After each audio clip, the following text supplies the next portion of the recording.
Mic check, 1, 2, 3, 4, 1, 2, 3, 4. Check, 1, 2, 3. Me? Yes. Oh, I'm so sorry. Mic check, 1, 2, 1, 2.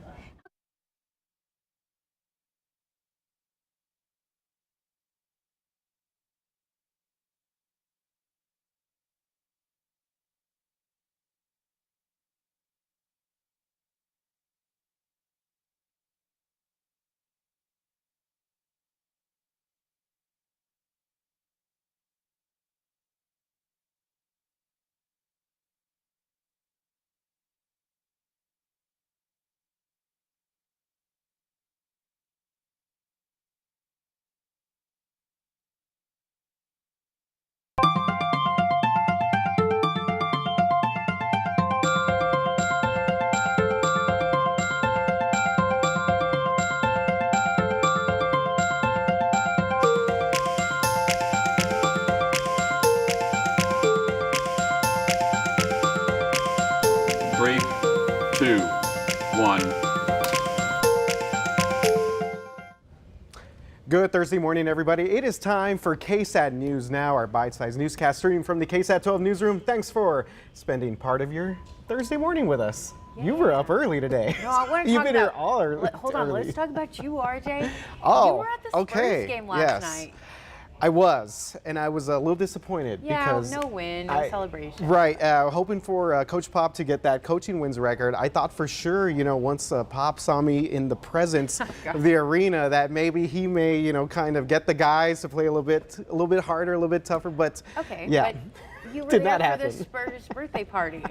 I was there for the Coyotes' birthday party, yes. Oh, what did I say for the Spurs? The Spurs birthday party. We know what I mean, the Coyote. It was his birthday yesterday. It was, and you know what? A lot of Coyote stuff in between timeouts and halftime. So yeah, he had a nice, pretty cool dance routine as well. So hey, you know what? Someone had a good time. Even though the Spurs lost, the Coyote always wins, no matter what. Always delivers. No matter what, yeah. We hope that you'll share your comments with us on Facebook, and of course we're on YouTube Live this morning as well.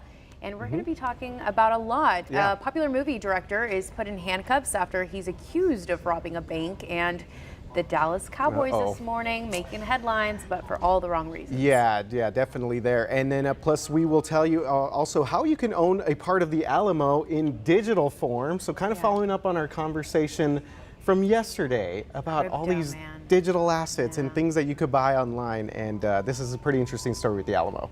But first, we want to start with the latest developments in Texas surrounding the court battle that involves the family of a trans teenager. So a Texas court has tossed out the state's appeal over an investigation of a trans teen's family. This means that the state is temporarily blocking an investigation again for this family of a teen who received gender confirming care. That's right. The Texas Appeals Court sided with the parents. This comes after Governor Greg Abbott's order for officials to look into such treatments as child abuse. Meanwhile, the number of people pushing back against this, what they're calling targeting of transgender kids, is growing in Texas.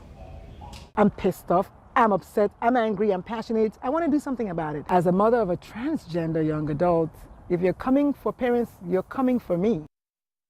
So Dr. Lulu has pushed to clarify that no child has gender affirmative surgery. That process actually takes years, and it usually begins with a social transition. So we see that commonly, which is the changing of the name and or pronoun. Right, that's usually some of the first steps. And after that usually comes a medical transition that consists of hormones to slow down puberty, but it's not until after years of therapy well into their late teens that a trans person undergoes a legal transition and surgery. Yeah.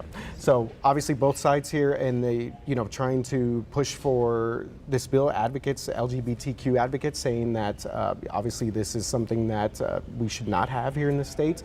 And these families kind of just caught in the middle, including this one family here that they had reported it about their teenager, and they sort of got caught up in all this mixed up. And this all goes in hand in hand with what we're seeing in Florida, where they have the Senate there has just passed the bill that would not allow for any talk of gender affirming education when it comes to kids in K through 3rd in public schools. So a lot developing when it comes to transgender children, specifically in LGBTQ. Right.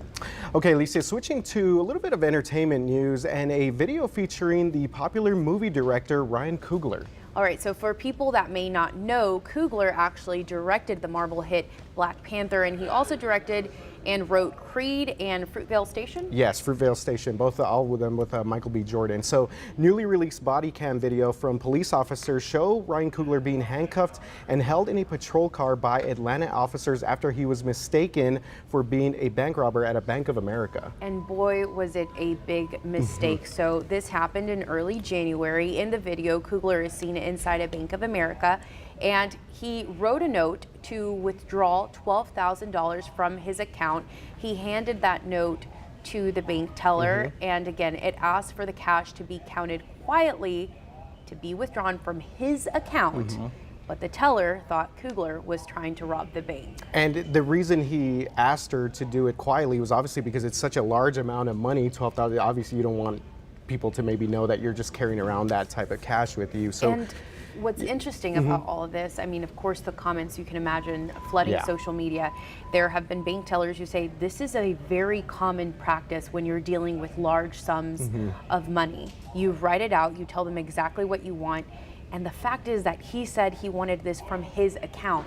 He didn't say, give me 12K. He said, I want it to be withdrawn from my account. So that video, that slip that's in question, has been circulating as well, and it does show his handwriting and the clear instructions. And in that video, from the body cam video, you can hear him telling police officers, I also put my card in there as well. So there was enough reason for this bank teller to basically accept that transaction, and for whatever reason, I guess she felt the need to call on her supervisor. So Ryan Coogler was held for a little bit, but then he was released when police did confirm his identity, and he says the situation should have never happened, but again, it's been addressed and he just kind of wants to move on from it. And Bank of America, I mean, they're obviously apologizing, but still not a great look. And I understand why he wants to move on from this. I'm sure it was not something easy to deal with, but when people see it online, he's probably not the first, perhaps will not be the last. And so really, what do you do when it comes to these situations? Again, $12,000, not a small amount, but he did the right thing. He had his card. I mean, when you go to the bank, you have to have your ID. So. Yeah, and some other kind of social media reaction is that even though this has kind of been put as an entertainment type of story, and I know that's the way we sort of introduced it, other people saying that this is a bigger problem with profiling and things of that nature. So, and it's unfortunately nothing new here. All right, well, we have more drama with the Dallas Cowboys this morning, and it has nothing to do with the players. Are we surprised? Not really. A 25-year-old woman is suing Cowboys owner Jerry Jones, claiming he paid her mother hundreds of $1,000s back in '96 to hide that she is Jones's biological daughter. Yeah, big story here coming out from the Dallas Morning News. They were the first ones to report this, that the lawsuit was filed by Alexandra Davis. She claims that Jones met her mother in 1995 when her mother worked for American Airlines. Davis was born a year later and said she has been bound by a confidentiality agreement signed by her mother for her entire life. And that lawsuit says Jones paid her mother $375,000 and set up 2 different trusts for the girl. That's, of course, was linked to her mother at the time. So Jones has denied that he is the girl's dad, but he did say in court documents and the settlement that he did pay her mother to kind of keep things confidential, and maybe that just kind of means keep their relationship confidential. Who knows what was in that settlement. Yes, in exchange for confidentiality, that's the way it was written out in the lawsuit. And I think, so now we've had basically 2 big Cowboy stories back to back with the scandals. Of course, not having to do with anything on the field, where their former media relations director was accused of basically spying on the cheerleaders in the locker room years ago, and he stayed on the team payroll. He recently had to basically leave the team because of it, and now we get this news with Jerry Jones. And one other thing, Alicia, it was interesting because the NFL recently had their combine, the college combine, and every year Jerry Jones takes the Cowboy, that mega bus that they have, and they always do this big like media session with reporters. This year he didn't want to do it. Maybe they knew that this might be coming down. And when it comes to controversial things like this, I mean, the Cowboys are always very tight-lipped about what's going on. So going back to that settlement, that confidential settlement, it was $2.4 million, and that was for the cheerleaders. Right. And what this executive was doing was recording the cheerleaders without them knowing in the locker room. So while they were changing their clothes, very inappropriate. And then now, again, Cowboys involved in yet another scandal, and we'll see what more comes of this. Right, see if we get any more fallout here. But we are moving on. Crypto, Alicia. Okay, again. Here we go. A second round, and probably more to come when it comes to crypto.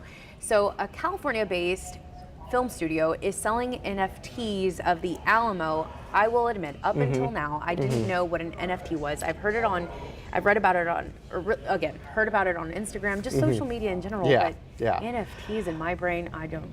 Non-fungible tokens, right? Yes, that's what it stands for. So they are a form of cryptocurrency, and a person can purchase digital ownership. We'll talk about that here just a little bit. In this case, for digital art, a special limited edition of the Alamo Monument NFT will soon be up for sale online starting March 25th. So this is an animated art collection. It was created by Zap Pictures. Again, they're based out of Cali, and it's based off of pictures of the Alamo from 1904. The art has been, of course, altered, and I don't know, one of the images is very interesting. It has roaches crawling over the Alamo.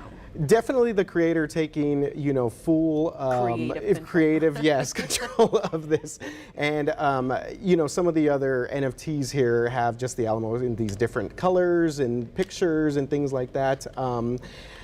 NFT is very interesting. So the reason they've kind of gotten into popularity is because of a thing called the blockchain, where you can basically track this digital art back to its original owner. So, a lot of people just download stuff online, like GIFs or images and things like that. But in this case, there is a chain that goes back to the original owner, which is why they've gotten so popular. But yeah, this Alamo one. See my face right now. I still don't get it. Yeah. It's just, it's a different world. Yeah. Man, that kind of makes me feel old. Anyways.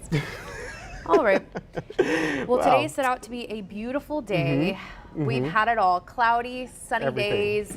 Roll down your windows. Yes. Can people go to the Alamo today? They can. In fact, I've got Mission Concepcion here in the background of the image. We are going to be, it's going to be beautiful today, Alicia and RJ, but tomorrow, different story. Yikes. How does wind chills in the yikes. 20s and 30s sound? They don't sound good. Not for hey, mid-March. But think about it. In just a few months, probably a few weeks, we're going to be complaining about how hot it is. Oh, So yeah. maybe this is our last So chance. let's soak up the changes in The weather while cycle we can. of complaining about weather. I know you guys get a lot from. I do. Yes. Absolutely. But hey, let's take a look at the forecast. Okay, today it's going to be a great day. Beautiful, 74, sunny outside, southeast winds at about 5 to 15 miles per hour. But big changes start tomorrow. Look at the satellite and radar. You can see all the snowfall across parts of the Midwest. There's that cold front working through North Texas as we speak, and temperatures are cold. It's 33 in Lubbock right now in the middle of the day, and it's 59 here in San Antonio. So this cold core of air is going to be barreling toward south central Texas. The first thing you'll notice tonight in the overnight hours is that we'll start to see some scattered light rain as that front approaches in from the north. And by about dawn tomorrow, we're not going to have the front move through yet. The front is still going to be to our north around dawn tomorrow. So we will have a damp start to the day, a damp morning commute. Light rain, not amounting to much, but still a chance for rain nonetheless. Then when that front moves through, our temperatures will fall from the upper 50s into the 40s by lunch. By lunch, it's going to be in the 40s tomorrow, even in the 30s in the hill country. That rain will move out of here in the afternoon, but temperatures will continue to fall. By the evening, temperatures will be in the 30s in San Antonio and even below freezing in parts of the hill country. And this is the kicker. We're going to have wind gusts of 40 to 45 miles per hour. And so because of that, the wind chill tomorrow will be in the 20s and 30s. It is going to be cold tomorrow, plain and simple, and blustery. By the start of the day on Saturday, the winds will die down, but with clear skies, that is the perfect recipe to see temperatures fall to below freezing on Saturday morning. Now, I know a lot of people have already done some planting for spring, but by Saturday morning, those plants are going to need to be brought in or covered up because they'll run for a risk of frost there in the morning hours. It will be our latest freeze since 2006 because on average around San Antonio, we see our last freeze in the end of February. So by Saturday afternoon, though, plenty of sunshine. So in spite of the cold start on Saturday and Sunday mornings, it's going to be really pleasant in the weekend in the afternoon. It's just that Friday is going to be bone-chilling cold on Friday, and we'll be looking at those gusty winds of 40 to 45 miles per hour. So get ready, Alicia and RJ. Man, gusty, blustery, bone-chilling. Some of the main things I got out of that. So, as you said, bundle up and get ready for this latest cold front making our way here. Marcus Coffee, he's a viewer and he's been very active today on Facebook. Thank you so much. So he originally commented bipolar weather. I responded, it's Texas though, so are we truly surprised? And he's also weighing in on the that misunderstanding that happened at the bank in Atlanta back in January involving the writer. Ryan Coogler, the director. Yeah, that's right. He also mentioned something about the Cowboys too. How about them Cowboys? Obviously, taking a little jab there at the Cowboys. But yeah, thank you very much, Marcus. I feel like we definitely need some coffee. You've been up since early this morning. Ooh, 2 a.m. Yeah. But Marcus commented NFT, NFL, NBA. It's all the same thing. No, NFT. We established are non-fungible tokens, which means crypto. Yeah. And then NFL, NBA, how are they the same thing, Marcus? Come on now. One thing I will say on Marcus's behalf. Says thanks for the shout out. Yeah, that's awesome. One thing I will say is that I actually kind of learned more about NFTs because the NBA started really using a lot of those. So you can buy like digital cards of players. So like remember like old card? like old trading cards like and the baseball ones. Yeah, like old football or trading cards and stuff. You can buy those digitally of a lot of players, and it's become a super popular thing to do for NBA fans. That's a way of like digitally trading cards. So you can get your Keldon Johnson, your DeJounte Murray. I remember, well, you know who I'd have in my book. Oh boy, who? Oh, never mind. Anyways, no, say it. I used to have a binder with the Pokemon cards. Oh, Pokemon, yes. Slowly turning red. Yeah. Now, that's nothing to be ashamed about. Yeah, I used to collect cards all the time, and actually a thing called tazos. You remember those? Oh, the little pogs? Yeah, the tokens, yes, right? Yeah. Okay, so these are tangible We're really tazos, going back. like in Tazos. You could find them in the Sabritas Mexican chips. Yeah. Or not Mexican, but Latin American. Right, yeah. Anyways, they had low prizes for you. I remember those days. Marcus is probably like, yeah, I did not expect all this conversation. But again, Marcus Coffee, thank you so much for chiming in with us on Facebook Live. We really, really appreciate it. Hopefully you're having a good Thursday. Hey, you guys, so remember tomorrow, Friday, another chance for Coach Greg Popovich to set a record, break the record. Yeah. Maybe it'll happen, maybe not. Yeah. We'll see you tomorrow at 11 a.m. Have a good one.